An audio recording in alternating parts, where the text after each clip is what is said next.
शिवोहम।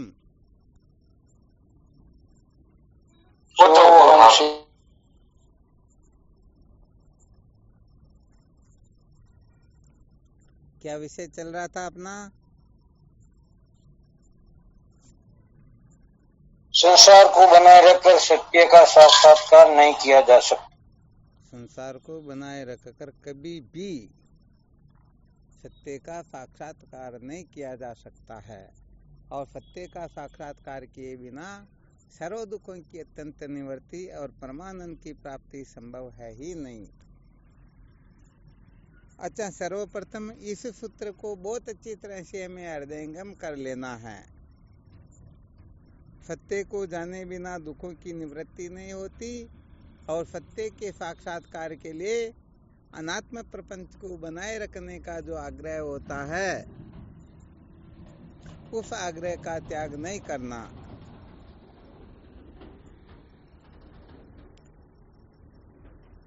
इन दोनों में से यदि एक को भी कोई ठीक तरह से हृदयंगम कर ले, पूर्ण रूप से महत्व दे दे, धारण कर ले, तो निश्चित रूप से विद्या के बंधन से मुक्त हो सकता है। अर्थात या तो निश्चय कर ले मुझे संसार को बनाए नहीं रखना है, अथवा मुझे सत्य का साक्षात्कार करना है। दो में से एक विकल्प तो अपने को दृढ़ता के साथ निश्चय करना ही होगा ना। कौन सा ठीक लगता है इसके अंतर्गत?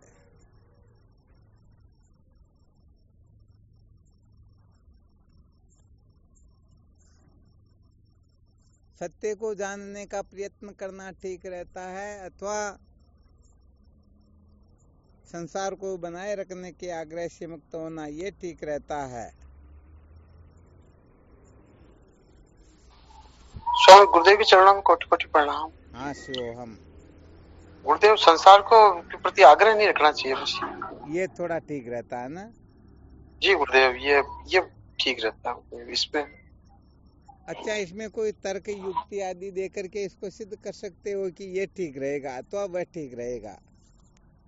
कोई भी साधक अपना जो अनुभव प्रकट करे, कोई सत्य के साक्षात्कार को भी महत्व दे सकते हैं, कोई संसार को बनाए रखने के आग्रह के त्याग के बारे में भी कह सकते हैं। तो इनमें से उनको जो ठीक लग रहा है तो उसमें थोड़ा तर्क भी प्रस्तुत करना, युक्ति भी देने की, इसलिए ये ठीक लग रहा है। गुरुदेव, एक बार आपने दृष्टांत सुनाया था गुरुदेव कि एक बार किसी के सभा में चप्पल, 2-3 तरह की चप्पलें एक साथ पहन के आ गए, और जब उसको मालूम नहीं पड़ी तो वो सबसे लास्ट में निकले तो उनकी चप्पल उनको मालूम मिल गई। हाँ, उनको परिशेष न्याय कहते। तो ये यहाँ पर कैसे सिद्ध होगा?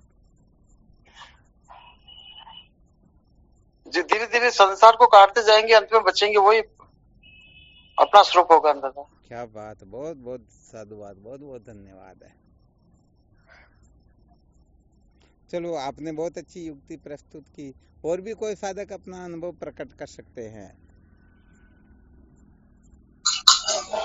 महाराज जी, अगर यथार्थ सत्य को जान लिया तो फिर तो संसार नाम की कोई चीज ही नहीं, तो आग्रह किसमें रहेगा? बहुत बहुत धन्यवाद। बिल्कुल यही सत्य बात है कि यदि कोई ठीक प्रकार से सत्य को जान ले तो निश्चित रूप से अनात्म प्रपंच के तंता भाव का निश्चय हो जाएगा। तो यहाँ पर कहना ये चाहते हैं कि यहाँ पर संसार को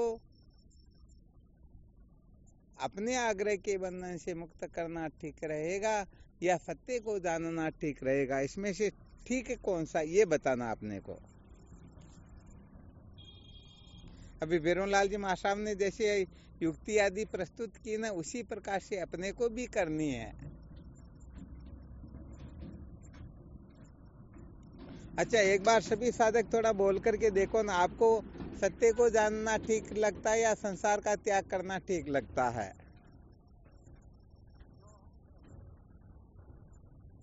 बनवारी जी, आपको क्या ठीक लगेगा?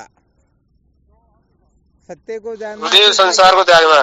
संसार को त्यागना। बहुत बहुत धन्यवाद। देवकरण जी महाराज, आपको क्या ठीक लगेगा? स्वामी जी, मेरे को को सत्य का साक्षात्कार ठीक लगेगा। बहुत बहुत धन्यवाद। अच्छा पारस जी, आप भी थोड़ा बहुत अपना अनुभव।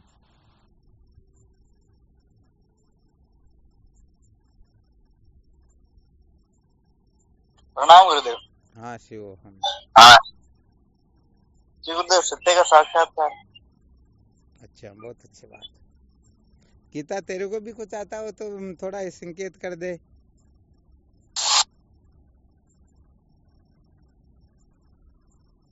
अच्छा, कौशल्या की दृष्टि में क्या ठीक रहेगा? सत्य को जानना ठीक रहेगा या संसार का त्याग करना ठीक रहेगा?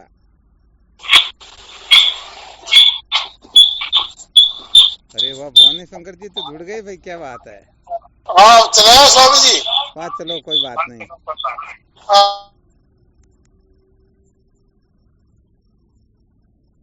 संसार का त्याग करना ठीक रहेगा।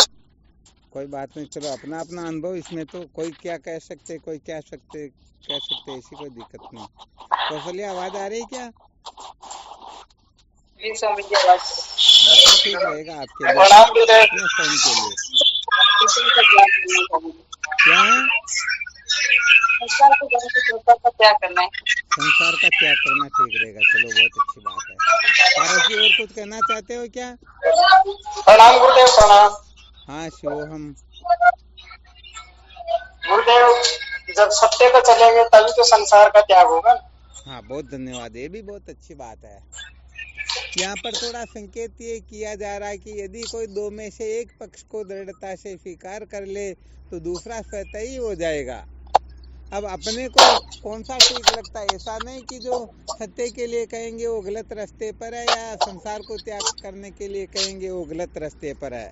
दोनों ही ठीक चल रहे हैं। अब उनकी सुविधा है, कोई सत्य को जानना चाहेगा तो कोई इस असत रूपी संसार से मुक्त होने की चेष्टा करेगा। सोहम स्वामी जी। हाँ शिवोहम। इसमें सत्य को जानेगा तो संसार को बनाए रखे तो फिर किसी पंचकोश में से 3 शरीरों में से कहीं भी जाकर के रुक सकता हो।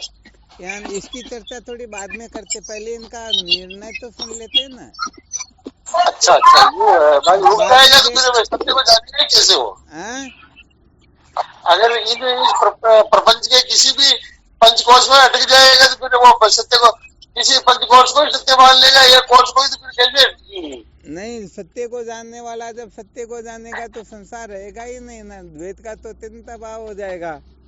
नहीं तो इसका निषेध करेगा तभी तो सत्य को जानेगा, कैसे जानेगा? तो पंचकोश में किसी भी आग्रह कर लेगा वो। नहीं, सत्य को जानने की तो और भी बहुत सारी प्रक्रिया है, वेदांत में बहुत सारी प्रक्रियाएं प्रसिद्ध है। हो सकता कोई विधि पक्ष से अपने स्वरूप का साक्षात्कार करे, कोई निषेध पक्ष से भी कर सकता है। लेकिन आप जैसे महान पुरुषों ने तो निषेध का ज्यादा बताया, उसमें खतरा नहीं रहता। बताने का तो कोई दिक्कत नहीं, सभी संत महापुरुष बताते, परंतु साधकों ने इतने दिन तक जो सुना उनमें से उनकी बुद्धि में क्या आरूढ़ हुआ, इसका भी तो पता लगना चाहिए ना। विधि का अगर उपदेश देते हो मानो साधक का गला ही घोटते हैं। हाँ नहीं, वो बोले ठीक बात, फिर पहले इसकी थोड़ी सुन लेते हैं, वरना पहले निर्णय कर लेंगे तो सब इधर उधर हो जाएंगे। अरे मैं ये कहूँ या ये कहूँ, पहले सबका निर्णय सुन करके फिर उनको बताते भाई इसमें ये नुकसान और इसमें ये फायदा। ठीक है ठीक। चलो आगे के कोई साधक जो है, अपने उषा के मम्मी जी क्या बोल रहे हैं?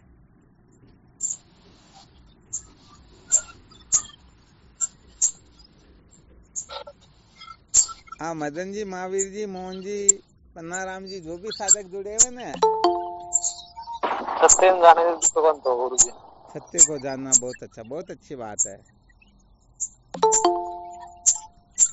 अच्छा महावीर जी, आगे से आगे बोलते जाओ भाई।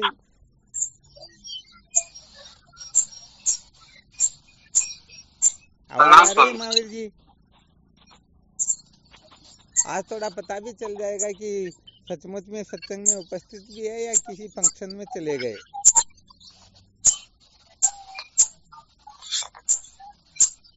महावीर जी आवाज आ रही है? ये जरूर फंक्शन में चले गए। हाँ मोहनलाल जी बोलो। प्रणाम। हाँ शिवोहम। स्वामी त्याग करना अच्छा है। क्या करना अच्छा रहेगा संसार का, है ना? बहुत अच्छी बात है। मोहनलाल जी क्या बात हुई, आवाज आ रही है क्या?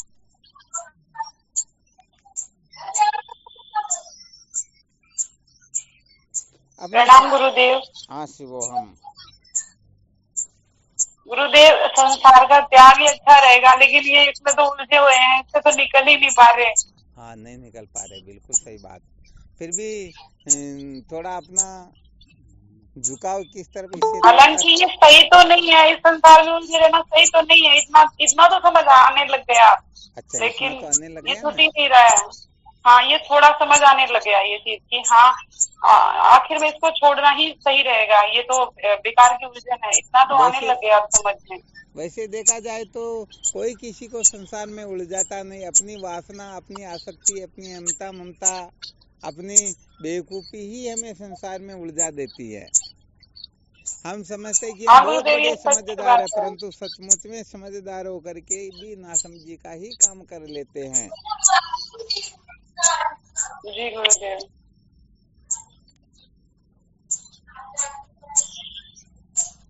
अपने समूलाल जी महासाहब कुछ नहीं बोल रहे, बहुत टाइम हो गया, क्या बात हुई?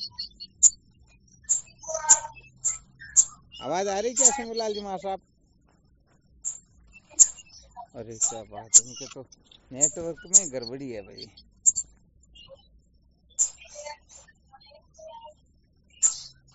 अच्छा, और बाकी के साधक क्या बोलना चाह रहे हैं? स्वामी संसार का त्याग करना चाहिए। ठीक बात है।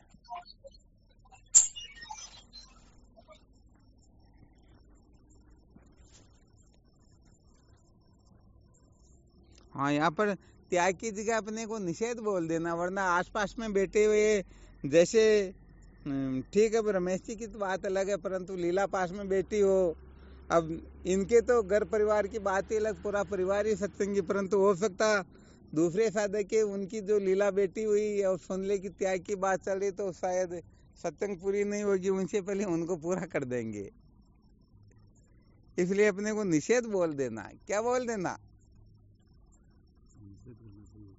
निषेध बोलना है। हाँ संसार का निषेध करना ठीक रहेगा ना।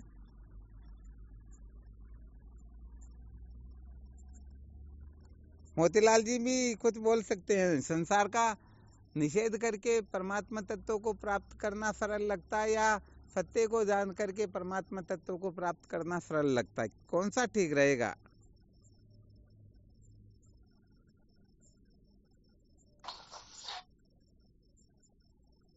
बाकी के जो साधक वो भी बोल सकते हैं। शिवम गुरुदेव। हाँ शिवोहम। अरे भाई हीरालाल जी रह गए क्या? संसार का निषेध ठीक रहेगा? संसार का निषेध ठीक रहेगा ना। बहुत अच्छी बात है। और भी कोई साधक अपना अनुभव प्रकट कर सकते हैं, ऐसी कोई बात नहीं है।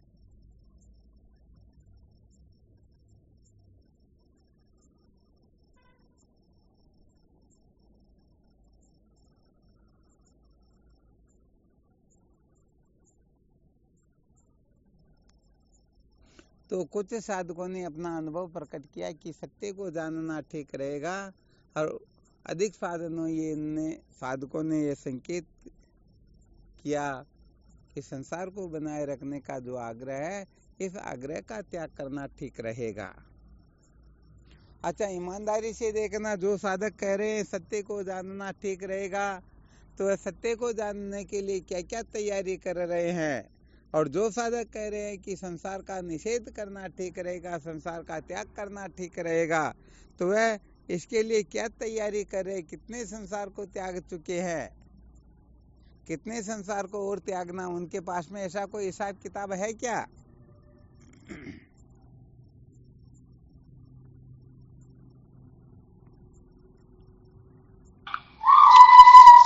शिवम गुरुदेव। हाँ शिवोहम। इस तो ये कि थोड़ा जाना आना कम कर दिया है। अच्छा, जाना आना कम कर दिया, परंतु फिर भी वो घर पर जाएंगे तो तो फिर 24 वहाँ घंटे वही रह रहे हैं ना, तो घर में 24 घंटे रह रहे हैं बात असली ही संसार तो अपना घर ही तो है।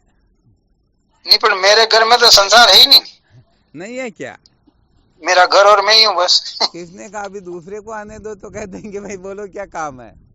नहीं, राम कृपा से ऐसा कोई आता भी नहीं है, ये भी कृपा है ईश्वर की ना आपकी। नहीं नहीं, जब देखना अब की बार मैं आऊंगा 10-20 को साथ लेके आऊंगा। वो तो देखा जाएगा बाद में। हाँ चलो, फिर भी बहुत बहुत धन्यवाद है। हाँ, फिर भी ये तो हालांकि ठीक बात है, परंतु ये ज्यादा विशेष नहीं, क्योंकि अब आपकी उम्र के हिसाब से आपके पैरों में तकलीफ है, तो आप न चाहते हुए भी कहीं जा नहीं सकोगे।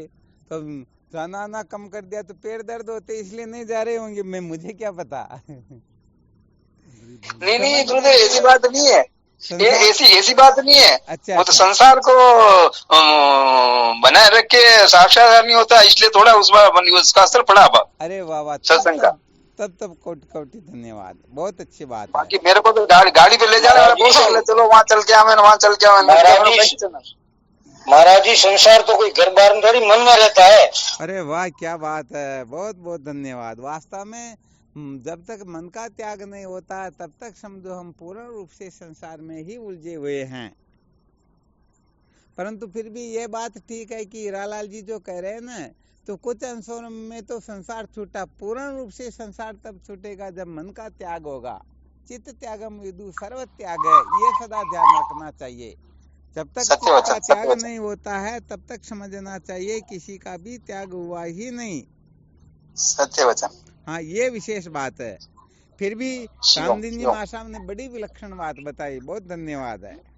सत्य बात तो यही थी कि मन इधर लग रहा है, तो फिर मन तो भटकते ही थे, तो फिर मतलब क्या निकला। हाँ, फिर संसार छूटा था, वो बंधन मिल गया ना। हमारा मन जहाँ पर होता है ना, हम वहीं पर होते हैं।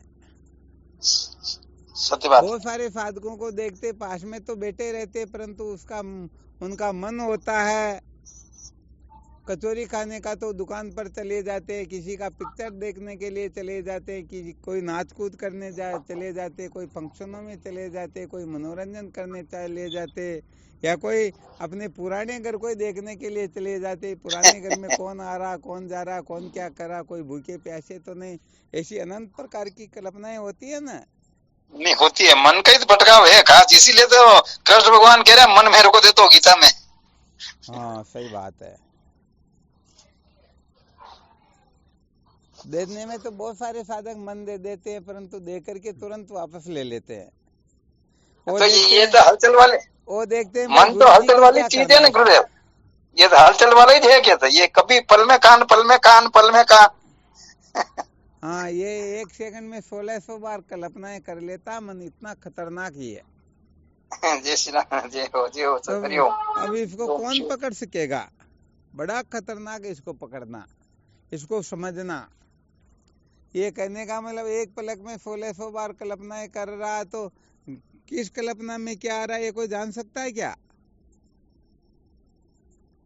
इसीलिए इसका पूरा फिगर ही समझ में नहीं आने, चेंज हो जाता है। हाँ, एक बार क्या होता, पुण्यानंद जी महाराज ने वहाँ उज्जैन कुंभ के मेले में एक दृष्टांत दिया था।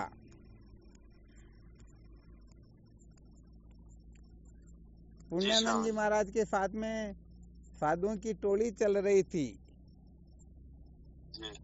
कोई एक माताजी, बहुत पुराने समय की बात, उस समय तो पैसों का भी महत्व तो बहुत ज्यादा था, तो वह 11,000 रुपये निकाल करके अपना हाथ आगे करते हुए कहती, भाई आप, उनको पता था कि ये सब सीतवन रामेश्वर जा रहे और उनको सीतवन रामेश्वर में अभिषेक करवाना था। तो सोचा ये संत महापुरुष जा रहे हैं, संत महापुरुष कोई धोखेदार तो होते नहीं, एक पैसा भी इधर उधर करते नहीं और अपना काम भी ज्यों का त्यों हो जाएगा।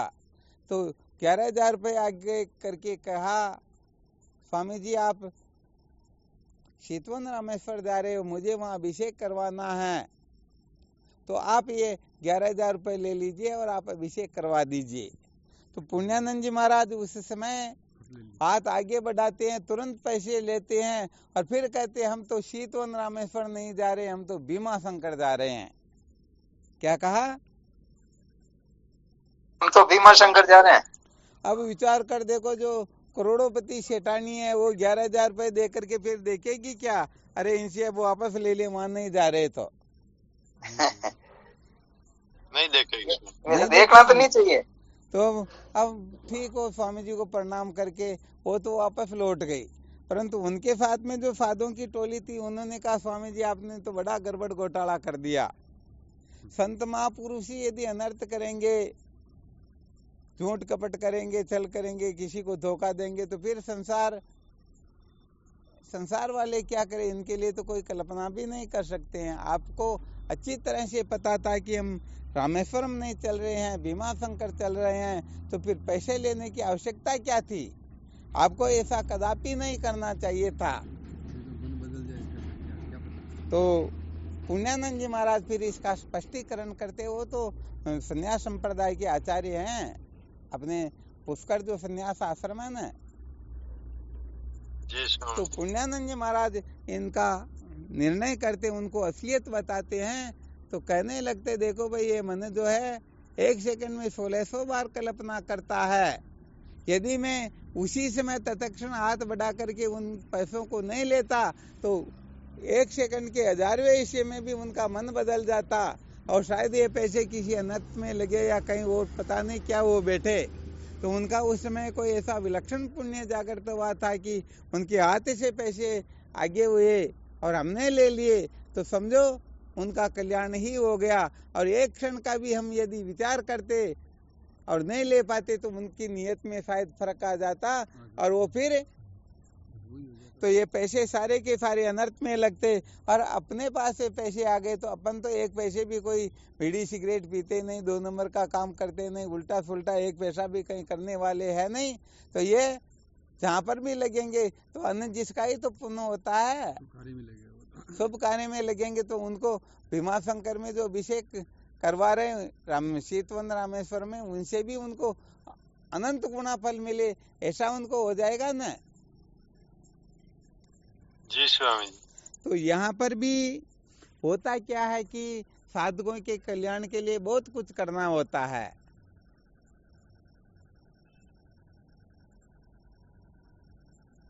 क्योंकि किस समय किस साधक का पुण्य जागृत हो रहा हो और उस समय यदि सावधान रह करके उनको असलियत से अवगत करवा दिया जाए तो हो सकता है वो सदा सदा के लिए कृतार्थ हो जाए। और यदि भूख लग रही, समय पर भोजन नहीं मिला तो थोड़ी देर के बाद में तो फिर भूख मिट जाएगी ना।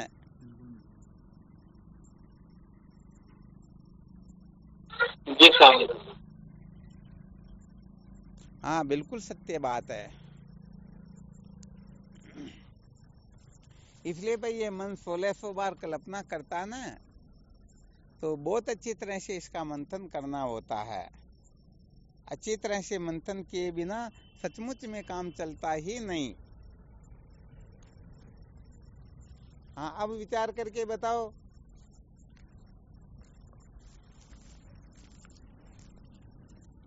जो अपना विषय चल रहा था जिसमें कुछ साधकों ने सत्य को जानने का प्रकरण रखा और किसी ने संसार के त्यागने का रखा, तो जो संसार को त्यागने के प्रकरण के बारे में अपना मत प्रस्तुत कर रहे हैं, सचमुच में क्या वो संसार को त्यागने के लिए सदा सर्वदा तत्पर रहते हैं? क्या संसार को त्यागना अपने जीवन का लक्ष्य बना रखा है? क्या संसार के छूटने से उनको दुख कष्ट नहीं होता?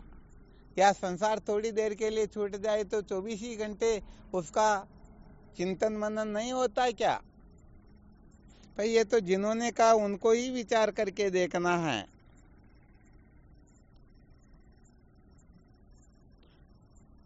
सबसे ज्यादा जो संसार होता है ना, वो अपना शरीर होता है। शरीर के बाद में पति पत्नी आदि होते हैं, पुत्र आदि होते हैं, फिर धन होता है, फिर बंगले आदि होते हैं, ऐसे करते फिर मित्र आदि होते हैं। तो जिस संसार के लिए हम जी रहे हैं 24 ही घंटे, क्या अपने चित्त में उनका चिंतन नहीं चलता क्या?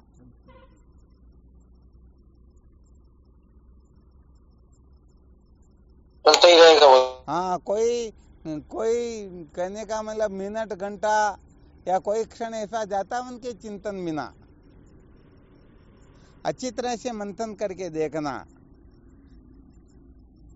यदि 24 घंटे चिंतन उन्हीं का चलता रहता तो फिर हम संसार को त्यागने के पक्ष में कहां पर है?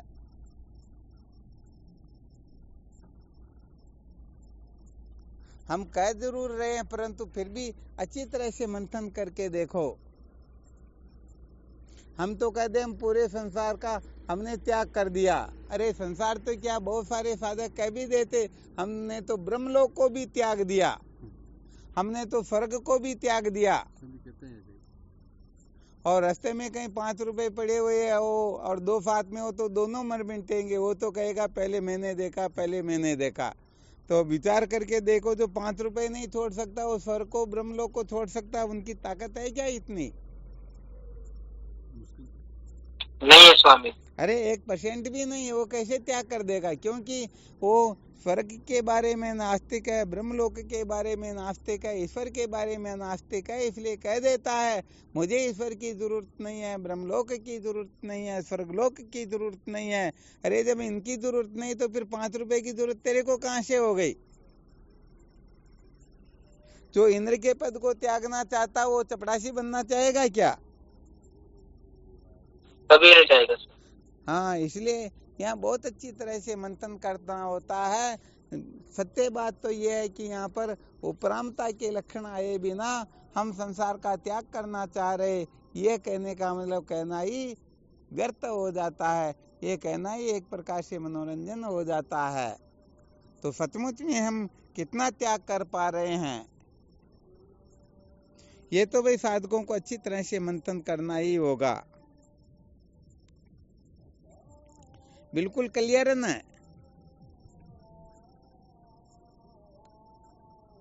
जी स्वामी जी। हाँ, इसीलिए क्या होता है कि वेदांत में ऐसे लिहाज नहीं की जाती, असलियत बात ही बताई जाती कि जिनके प्रति अपनी अनंत आसक्ति है उनका चिंतन घंटे 2 घंटे भी किए बिना रह सकते हैं या नहीं रह सकते हैं,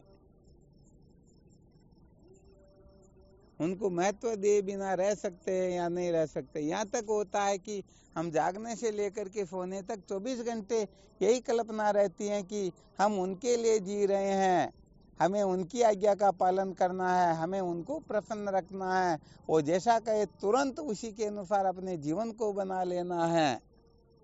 ये कल्पनाएं चलती या नहीं चलती हैं?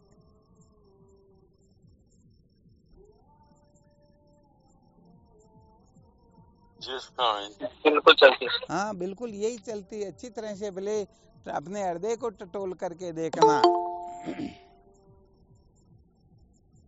यहाँ पर तो कुछ न कुछ गड़बड़ चलती ही रहेगी। इसलिए भाई हम कह दें हम संसार का त्याग करना चाहते, परंतु असली संसार तो यही है। बाकी भले पूरे संसार का त्याग कर दो न, इससे क्या फायदा? ये तो पहले ही छूटा हुआ है। छूटा हुआ या नहीं छूटा हुआ? अरे यहाँ पर तो हमारी जिसमें अनंत आसक्ति, जिसके बिना हम एक क्षण भी नहीं रह सकते हैं, असली संसार तो वह हुई है ना, वही तो हुआ असली संसार है। हाँ, बाकी तो छूटा हुआ ना। गुरुजी बाहर के टाइम में तो मोबाइल से संसार ही बना एक क्षणिक अनुरुक्यो जाए, कोई दिक्कत नहीं, ये भी संसार है, सत्य बात। परंतु ये भी कहने का मतलब किसके लिए? जैसे समझो मोबाइल से भी कुछ देख रहे तो किसके लिए? जिसमें हमारी परम आसक्ति है उनकी प्रसन्नता के लिए ही तो है। किस प्रकार से हम पहने, किस प्रकार से बोले, कैसे रहे, कैसे व्यवहार करे कि वो प्रसन्न हो जाए, वह प्रसन्न हो जाए, ऐसे ही तो होता। जी गुरुदेव। परंतु मूल में तो असली वस्तु तो वही जगह पर है ना। उसे आसक्ति अहमता ममता का केंद्र बिंदु तो वही है ना। अरे भाई समझो जैसे किसी ने शादी ही नहीं कर रखी तो अब उसको बंगला बनाने की, पता नहीं क्या क्या करने की आवश्यकता होती क्या? नहीं होती। और शादी का विचार चलते, अरे भाई अब बच्चे की शादी करनी, अब तो अपने को कमरे की आवश्यकता होगी, बंगले की आवश्यकता होगी, इसकी आवश्यकता होगी, उसकी आवश्यकता होगी, 50 बातों की आवश्यकता हो जाती है या नहीं होती? जी गुरुदेव। तो कुल मिलाकर के केवल और केवल मात्र एक के साथ में संबंध जोड़ने से ही तो अनेक अनेक संबंध खड़े होते हैं। तो यहाँ पर उसी एक की चर्चा की जा रही जी, जिनमें कहने का मतलब इतनी आसक्ति होती कि बोले विदेश में भी क्यों न चले जाए, 3-3 साल तक भी क्यों न रह ले, परंतु वहां से जब छूटेंगे तो ऐसे दौड़ करके आएंगे जैसे समझो उस जगह गांव घर रहा या नहीं रहा देखने के लिए।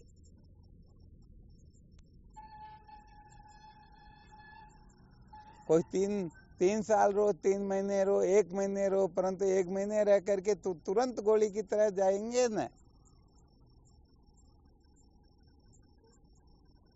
क्योंकि संसार में सब यही कहते घर बिना दर नहीं। हाँ, क्या बोलते?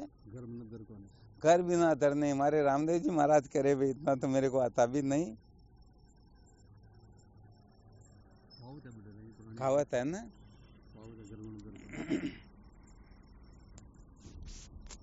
तो भाई जो संसार को त्याग करके फिर परमात्मा को पाना चाहते हैं तो मन का त्याग करना तो बहुत बहुत बहुत ऊंची बात होती है। सर्वप्रथम यहाँ से थोड़ा त्याग करके देखना कि हम सचमुच में कितना त्याग कर पाते हैं,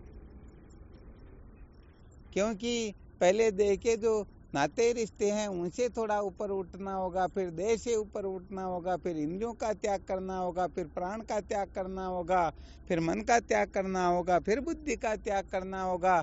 जब बुद्धि का त्याग हो जाएगा तब बातें कुछ समझ में आने लगेगी।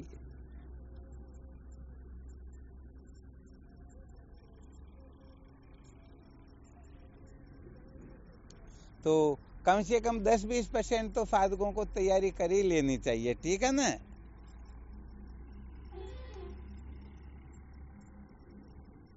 जी स्वामी। हाँ, इसके बारे में खूब मंथन करके अच्छी तरह से विचार करना और निर्णय लेना। अभी थोड़ी यही चर्चा में लग गए थे, कल चर्चा यही करेंगे कि इसके अंतर्गत त्याग करना ठीक रहता है या सत्य को जानना ठीक रहता है। इसके ऊपर युक्ति प्रमाण सहित चर्चा करेंगे कि ये ठीक रहेगा, वरना दोनों ही पक्ष ठीक है। किसी भी पक्ष को लेकर के हम अविद्या के बंधन से मुक्त हो सकते हैं।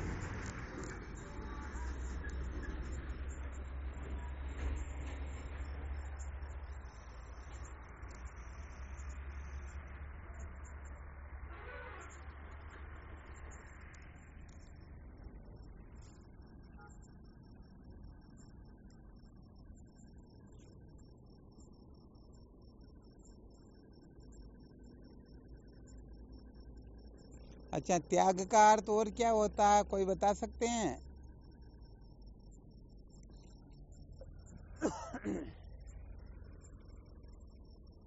हाँ, हमने भी कह दिया, वैसे फिर भी त्याग का कुछ कुछ अर्थ भी थोड़ा ठीक तरह से समझ लेना चाहिए।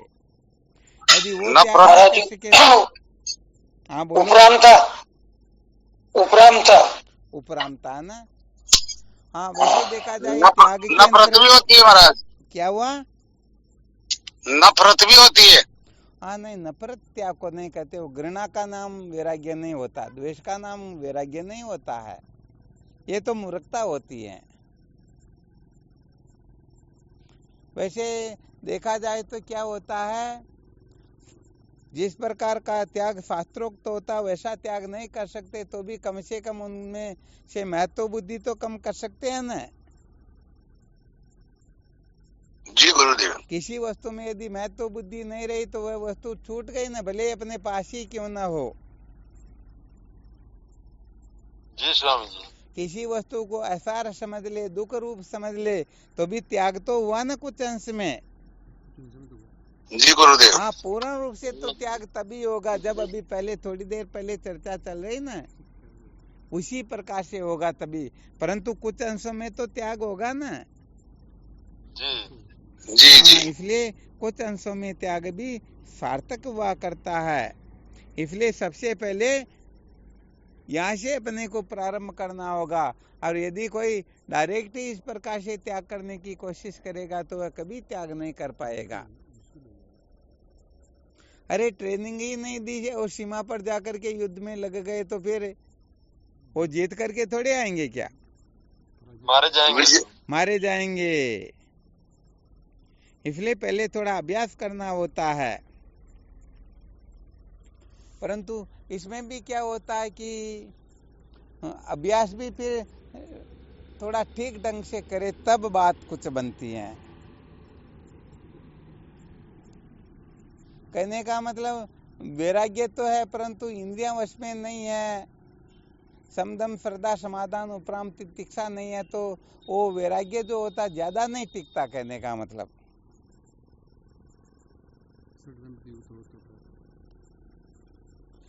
का मतलब बहिर्मुखता जो होती है ना, वो अपने निष्ठा को मिट्टी में मिला देता, निष्ठा को कलंकित कर देता है।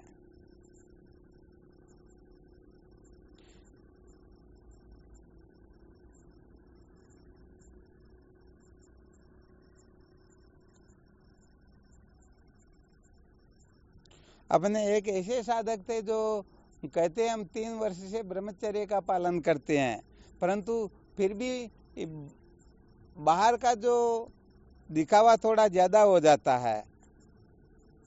तो ये क्या होता है कि फिर वो 3 वर्ष का त्याग जो है उस त्याग के लिए थोड़ा कलंक हो जाता है। क्या हो जाता है? कलंक हो जाता है। क्योंकि जिनको संसार के भोगों से गलानी हो जाती है तो फिर भोगों को प्रसन्न करने के लिए जो जो सामग्री चाहिए उनका तो त्याग स्वतः ही हो जाता है। जैसे किसी को शिकार ही नहीं करना तो बंदूक पास में क्यों रखना? रखना पड़ेगा क्या? नहीं रखना पड़ेगा। ही नहीं है फिर तो। अरे भाई किसी को अपनी ओर आकर्षित करने के लिए, किसी को प्रसन्न करने के लिए, किसी के लिए कुछ करने के लिए ही तो हम पता नहीं क्या क्या करते हैं, वरना इनकी आवश्यकता कहाँ पर है? नहीं है। हाँ, इसलिए हालांकि बहुत बहुत धन्यवाद। ऐसी समझ आना अनंत जन्मों के पुण्यों का फल होता है, परंतु ये लक्षण जो है बाहर भीतर एक हो जाए तो फिर तो उनकी वास्तव में बात ही कुछ और हो जाती है।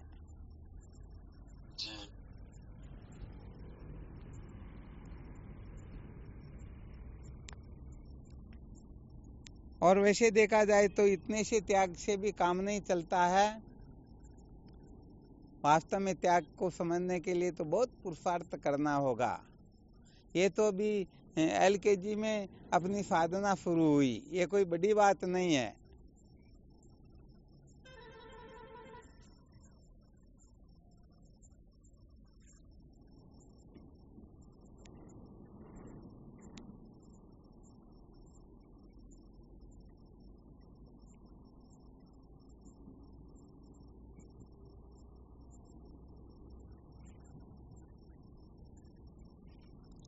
कुल मिलाकर के जब तक चित्त का त्याग नहीं होता है, हाँ बहुत बहुत धन्यवाद ऐसा त्याग करने वाले को, परंतु चित्त का त्याग किए बिना कुछ समय के लिए त्याग हो जाएगा, एक जन्म के लिए हम त्याग कर देंगे, परंतु आगे के जन्म में फिर आसक्त हो जाएंगे, तो कोई बड़ी बात हुई क्या?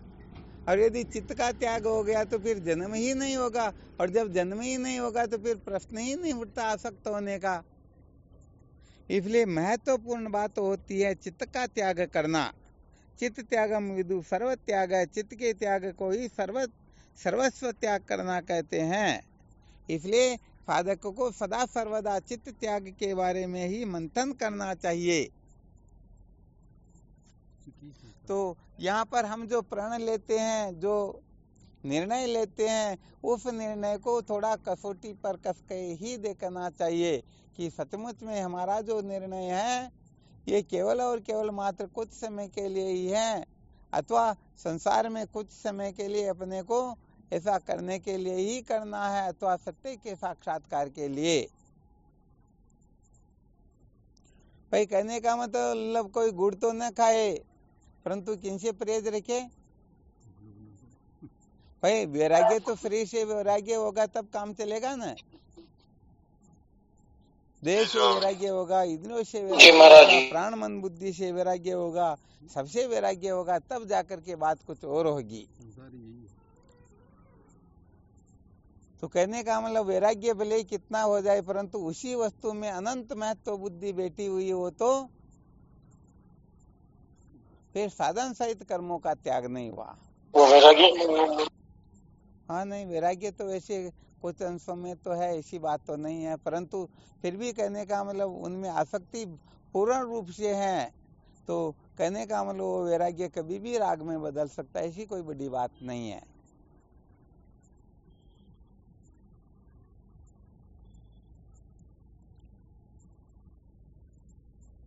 तो यहाँ पर एक तो कुछ समय के लिए त्याग करना होता है और एक परमार्थ तत्व के साक्षात्कार के लिए, भगवत प्राप्ति के लिए त्याग करना होता है।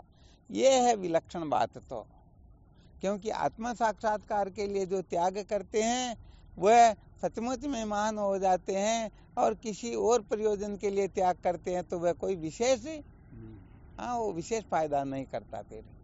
इसलिए आत्म कल्याण के लिए ही जो जगत का अनात्म प्रपंच का त्याग करने की चेष्टा करेंगे, इनसे ऊपर उठने का प्रयत्न करेंगे, समझो उनका ही त्याग, उनका ही वैराग्य, उनकी ही जिज्ञासा सार्थक होगी, और वे ही सचमुच में विद्या के बंधन से मुक्त होकर के सदा सदा के लिए कृतार्थ हो पाएंगे। यही विशेष बात है। वरना कितने ही जन्म हो गए, कहने का मतलब यहाँ ये रहस्य अच्छी तरह से समझ लेना चाहिए।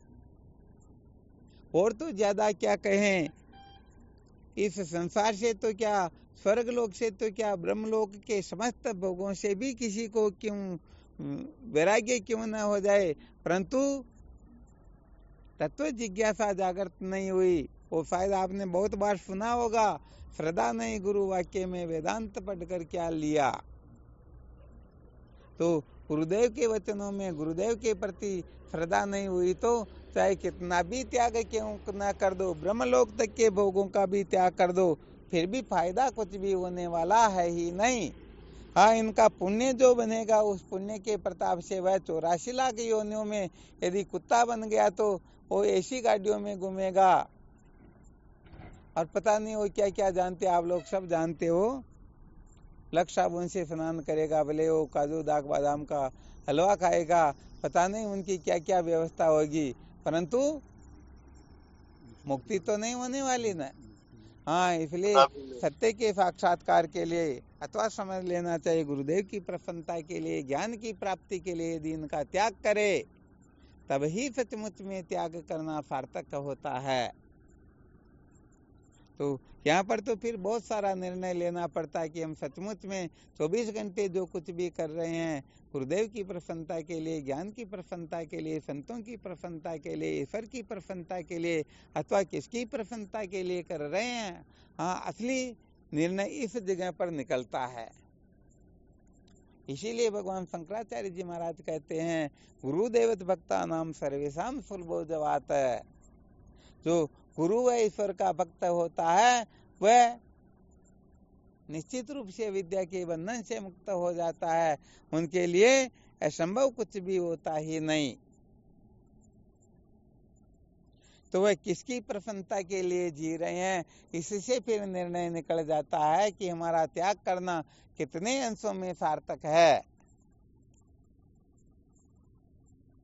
एक तो गुरुदेव की प्रसन्नता के लिए त्याग करे और एक अपनी प्रसन्नता के लिए त्याग करे, बड़ा अंतर होता है ना। जी स्वामी जी। या नहीं होता? होता। हाँ बिल्कुल होता है, ये तो पक्की बात है। महाराज जैसे शहर हो गया तो डॉक्टर कहते हैं भाई आप इसमें का त्याग करो, तो वो तो ये वाली बात हुई। क्या हुआ? अगर किसी को शहर हो गया, खांसी ज्यादा चलती है, तो डॉक्टर कहेंगे भाई आप धूम्रपान मत करिए, तो उसने धूम्रपान का त्याग कर दिया, तो आप कह रहे तो उसी तरह से इसको तो कोई फायदा तो हुआ नहीं, त्याग जरूर किया लेकिन उसको क्या फायदा? नहीं हुआ, बिल्कुल सत्य वचन है। कहने का मतलब यही त्याग गुरुदेव की प्रसन्नता के लिए करे तो कहने का मतलब ये साधन बन जाता है, और यदि ऐसे ही किया तो ये फिर विशेष बात नहीं है।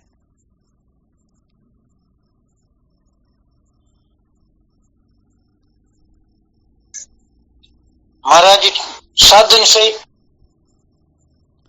सबसे खतरनाक काम ही यही, साधन सहित कर्म सब त्यागे। बस इतनी सी लाइन इतनी खतरनाक है कि करोड़ जन्म ले ले फिर भी शायद ये मुश्किल ही होता है।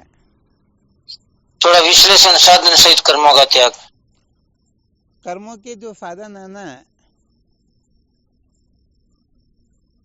कौन बताएंगे? किसी को ध्यान में है क्या?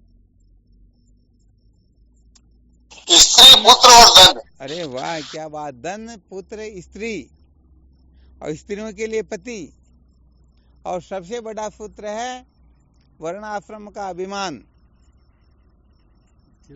ये होता है कर्म का हेतु। तो ये कर्म के साधन है। किसी को वर्ण आश्रम का अभिमान हो तो वह उसी हिसाब से काम करेगा ना। किसी के पास में धन हो तो कुछ न कुछ करेगा, पुत्र है तो कुछ न कुछ करेगा, स्त्री या पति है तो कुछ न कुछ करेगा। तो धन, पुत्र, स्त्री एवं वर्ण आश्रम का अभिमान, ये होते हैं कर्म के साधन। अब लोग कर्मों का त्याग तो कर देते परंतु इनका त्याग नहीं करते हैं। जैसे कोई भोगों का त्याग कर देते हैं परंतु पत्नी का त्याग नहीं कर पाते, उनमें पूर्ण रूप से आसक्त रहते हैं। पति का त्याग नहीं कर पाते, उनमें पूर्ण रूप से आसक्त रहते हैं। कहीं पर भी रहे परंतु 24 घंटे उन्हीं का ख्याल रहे, उन्हीं का चिंतन चले, उन्हीं को महत्व दे, उन्हीं के लिए जिए, उन्हीं की आज्ञा के लिए 24 घंटे तत्पर रहे। तो क्या हो गया? ये त्याग तो किया परंतु साधन सहित त्याग नहीं हुआ।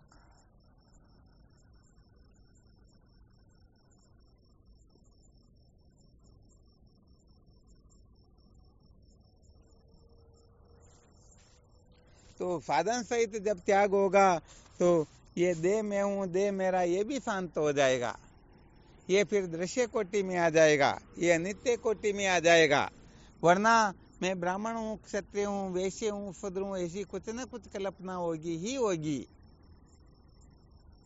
बिल्कुल क्लियर ना? जी महाराज। हाँ, ये विशेष बात है।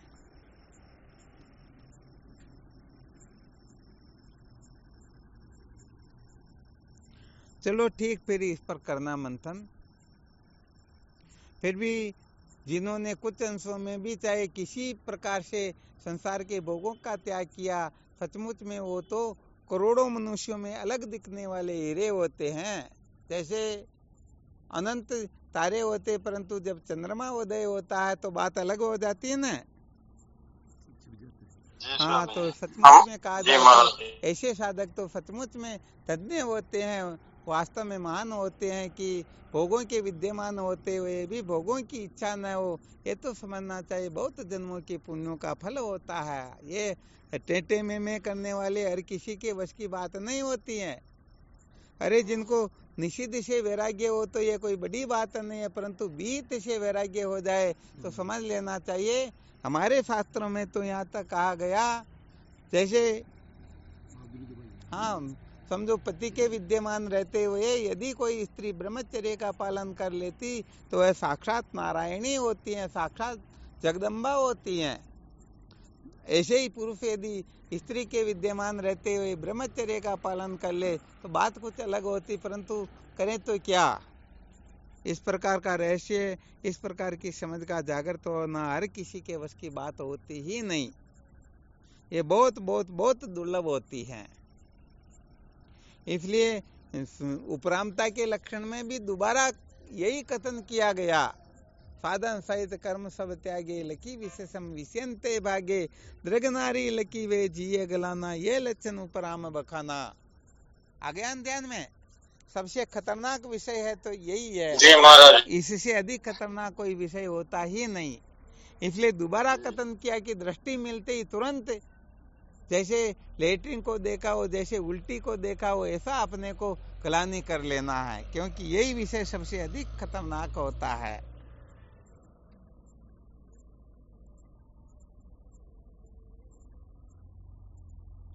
वो तो क्या होता है, थोड़ा कुछ इसलिए कहना होता है कि इतना त्याग करने के बाद में भी जैसी जिज्ञासा जागृत होनी चाहिए, जैसी सत्संग की ओर महत्व बुद्धि होनी चाहिए, वैसी होती नहीं, इसलिए थोड़ा बहुत संकेत करना होता। वरना तो साधक तो सचमुच में महान होते हैं, साधक तो सचमुच में अवर्णनीय होते हैं कि इस प्रकार से त्याग वैराग्य जिनके हृदय में होता वो तो सचमुच में साधुवाद के पात्र ही होते हैं। परंतु इतना त्याग करने के बाद में जैसी जिज्ञासा होनी चाहिए वैसी नहीं है, तो फिर कभी कभी कह देते हैं ऐसा भोगों का त्याग करना भी धिक्कार है, क्योंकि जैसी जिज्ञासा जागृत होनी चाहिए नहीं हुई तो फिर गड़बड़ कहाँ पर हो रही, दिक्कत कहाँ पर आ रही है। आ गया समझ में? जी स्वामी जी। चलो ठीक बात है ना, करो साधन भजन। शिवोहम शिवोहम। प्रणाम गुरुदेव। शिवोहम शिव चरणों में साष्टांग प्रणाम। शिवोहम शिवोहम प्रणाम गुरुदेव, आपके श्री चरणों में प्रणाम बार बार। शिवोहम प्रणाम गुरुदेव। शिवोहम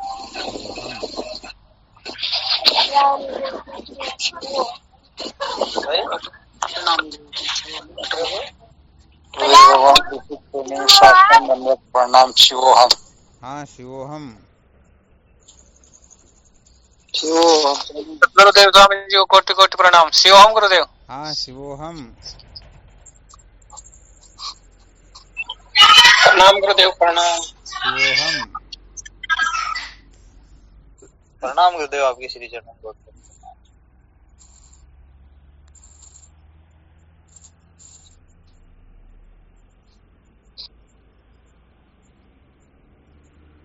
प्रणाम गुरुदेव। शिवोहम। हाँ शिवोहम प्रणाम स्वामी जी, आपके श्री चरणों में कोटि कोटि प्रणाम। शिवोहम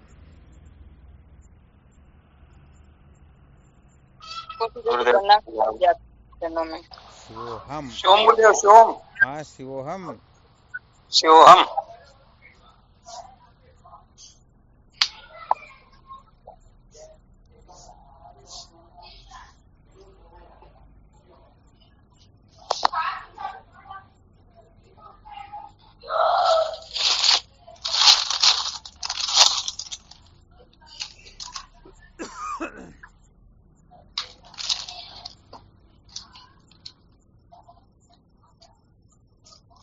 चलो ठीक। शिवोहम